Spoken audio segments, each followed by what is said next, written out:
और जेएमएम के बिहार में चुनाव लड़ने वाले बयान पर कांग्रेस के पूर्व प्रदेश अध्यक्ष राजेश ठाकुर ने सहमति जताई। उन्होंने बताया कि इंडिया गठबंधन की झारखंड में सरकार है और अब बिहार में भी उनकी सरकार बनने वाली है, जिसका जेएमएम भी हिस्सा होगा। राजेश ठाकुर से बातचीत की संवाददाता अमित ने। दबिश जारी है। हमारे साथ बातचीत करने के लिए राजेश ठाकुर जी इस वक्त मौजूद हैं। कल अम्बा प्रसाद के जो सहयोगी थे उनके कई ठिकानों पर रेड हुई है। देखिए, स्वाभाविक प्रक्रिया है। जो केंद्र की सरकार है वो जब भी कोई चुनाव होता है तो उस समय एक्टिव हो जाती है ईडी। आपने देखा था पिछले चुनाव के वक्त में माननीय मुख्यमंत्री जी तक को जेल भेज दिया गया था और हमारे मंत्री विधायक सब पे छापेमारी हुई। परिणाम क्या हुआ?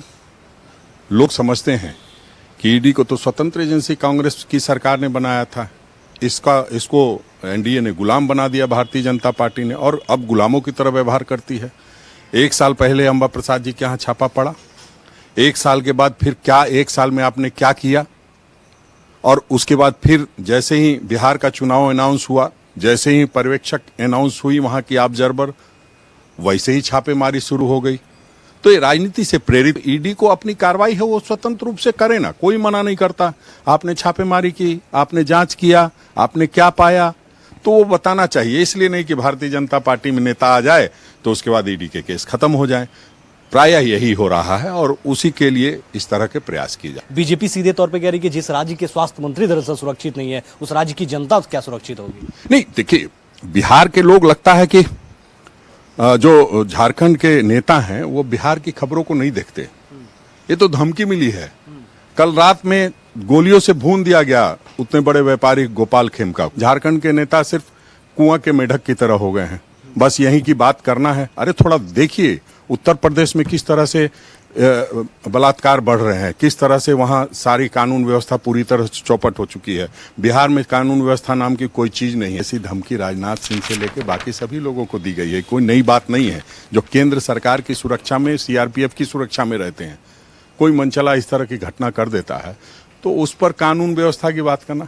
जेएमएम कह रही है कि भाई इंडिया गठबंधन में अगर हम लोग हैं तो बिहार में जो जहां पर हमारा प्रभाव है वहां पर हमें भी सीट दिया जाए, बैठक में हमें भी शामिल किया जाए। बयान आते रहे लोगों के, लेकिन नेतृत्व का बयान नहीं आया है किसी भी नेतृत्व का, चाहे वो तेजस्वी जी हों, चाहे हेमंत सोरेन जी हों, चाहे हमारे प्रभारी आलावरू जी हों, हमारे अध्यक्ष राजेश राम जी हों, उन्होंने कोई बयान नहीं दिया है। तो हम समझते हैं जो भी बातें होंगी वो नेतृत्व मिलकर तय करे।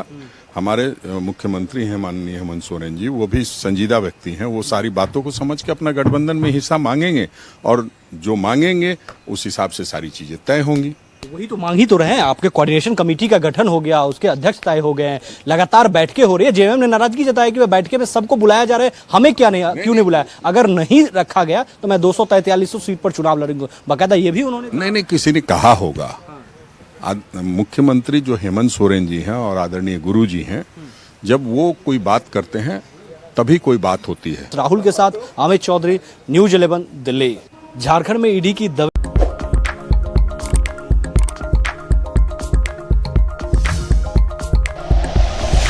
Like and share videos, subscribe करें हमारा चैनल और प्रेस करें बेल आइकॉन। न्यूज 11 भारत, सच है तो दिखेगा।